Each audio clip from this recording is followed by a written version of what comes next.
यूथरीच के learning programme में आप सभी का स्वागत है। My name is Pushp Kumar and I am a teacher in Khurampur. बच्चों, आज हम आपको प्रेपोजिशन पढ़ाने जा रहे हैं। प्रेपोजिशन जैसा कि नाम से ही प्रतीत है, प्रीपोजिशन। प्री का मतलब होता है पहले और पोजीशन का मतलब होता है स्थान, से पहले, यानी पहले स्थान। प्रेपोजिशन का प्रयोग तीन बातों पर निर्भर करता है बच्चों: डायरेक्शन दिशा, टाइम समय, प्लेस स्थान। इन तीन चीजों पर प्रेपोजिशन निर्भर करती है और इनके हम आपको आज बहुत से उदाहरण देंगे और आपको उम्मीद करते हैं कि अच्छे से समझ में भी आएंगे। तो देखिए बच्चों, शुरू करते हैं। जैसे इन और इनटू। इन का मतलब भी के अंदर होता है, इनटू का मतलब भी के अंदर होता है। अब देखने वाली बात यह है कि भाई इन कहां पे लगाएंगे और इनटू कहां पर लगाएंगे। तो जब चीजें स्थिर होती है तो स्थिर चीजों के लिए हम इनका प्रयोग करेंगे। जब कोई वस्तु या चीज या व्यक्ति गति में होता है तो उसके लिए हम इनटू का प्रयोग करते हैं। जैसे एग्जांपल देखिए, Ram is in the room. अब यहां पर बच्चों इन का प्रयोग हुआ, Ram is in the room, क्योंकि राम कमरे में है लेकिन वो गति में नहीं है, इसलिए यहां पर इन लगा। राम केम इन टू द रूम। राम कमरे में आया, इसका मतलब वो गति में है। जब गति में है तो यहां पर इनटू का प्रयोग होगा। राम केम इन टू द रूम। तो बच्चों, आपको ये बात अच्छे से समझ में आई होगी कि जब कोई चीज स्थिर अवस्था में होती है तो वहां पर हम इनका प्रयोग करते हैं। जब कोई चीज, वस्तु या व्यक्ति गति में होता है तो वहां पर हम इनटू का प्रयोग करेंगे। अब देखिए, ऑन अपॉन। ऑन का मतलब भी के ऊपर होता है, अपॉन का मतलब भी के ऊपर होता है। तो अब देखने वाली बात यह है कि हम ऑन कहां लगाएं और अपॉन कहां पर लगाएं।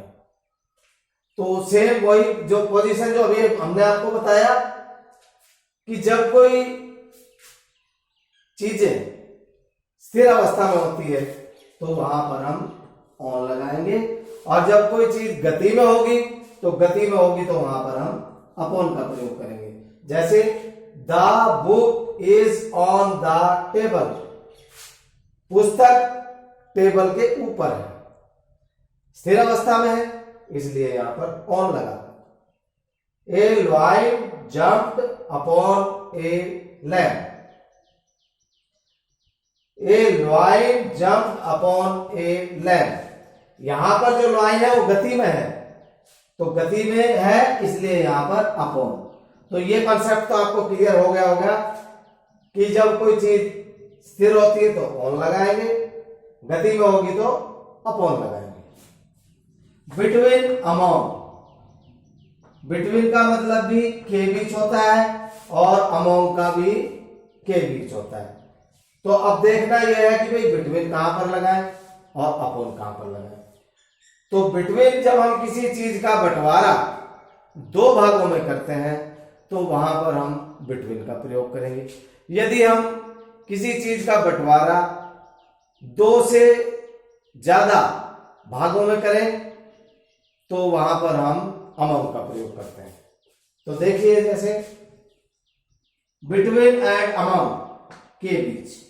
ही distributed his money between his two sons.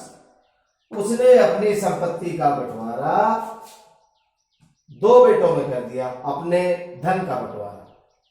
तो जब दो सन्स है, दो में बट रहा है, तो यहां पर हम बिटवीन का प्रयोग करेंगे। यदि दो से ज्यादा होगा तो हम वहां पर अमॉन्ग लगाएंगे। जैसे he distributed his money among all his sons. उसने अपना धन अपने सभी बेटों में बांट दिया, तो 2 से अधिक है, इसलिए यहां पर अमंग का प्रयोग हुआ। बाई और विद, अब देखने वाली बात यह है कि भाई बाई कहां पर प्रयोग होगा और विद का प्रयोग कहां पर होगा। तो बाई का प्रयोग हम सजीव के साथ करेंगे और विद का प्रयोग साधन, जब कोई साधन हो, साधन के साथ हम विद का प्रयोग करते हैं। जैसे the snake was killed by Ram, the snake was killed by Ram, सांप राम के द्वारा मारा गया। तो यहां पर हमने बाई का प्रयोग किया, क्योंकि सांप जो है वो राम के द्वारा मारा जा रहा है, तो यह सजीव है और सजीव के साथ हम बाई का प्रयोग करेंगे। जब हम किसी साधन का प्रयोग करेंगे तो वहां पर हम विद का प्रयोग करेंगे। जैसे the snake was killed with a gun, सांप बंदूक द्वारा मारा गया। तो यहां पर जो गन है वो एक साधन है, इसलिए यहां पर साधन के साथ विद का प्रयोग हुआ और सजीव के साथ बाई का प्रयोग होगा। एंग्री विद और एंग्री एट, अब बच्चे पजल हो जाते हैं कि भाई हम एंग्री के साथ विद लगाएं या एट लगाएं। तो यहां ये कंसेप्ट क्लियर करने के लिए आपको यह जानना जरूरी है कि भाई एंग्री के साथ विद हम व्यक्ति का कोई जिक्र होगा तो विद लगाएंगे, एंग्री के साथ एट जब व्यवहार के बारे में बातचीत होगी तो वहां पर हम एंग्री के साथ एट का प्रयोग करेंगे। जैसे I am not angry with you, I am not angry with you. अब यहां पर व्यक्ति की बात हो रही है तो यहां पर विद का प्रयोग हुआ। I am angry at your behaviour, मैं आपके व्यवहार से नाराज हूं। तो जब व्यवहार की बात आई यहां पर बिहेव की तो यहां पर एट आया, और व्यक्ति की बात आई तो यहां पर विद आया। तो बच्चों एंग्री का प्रयोग व्यक्ति के लिए हो तो विद आएगा, एंग्री का प्रयोग व्यवहार के लिए हो तो यहां पर एट आएगा, एंग्री एट। अगला देखिए एग्री टू एग्री विद, जब हम किसी व्यक्ति की किसी योजना से सहमत हो तो वहां पर एग्री के साथ टू का प्रयोग करते हैं। जब हम किसी व्यक्ति से सहमत हो तो वहां पर हम एग्री के साथ विद का प्रयोग करेंगे।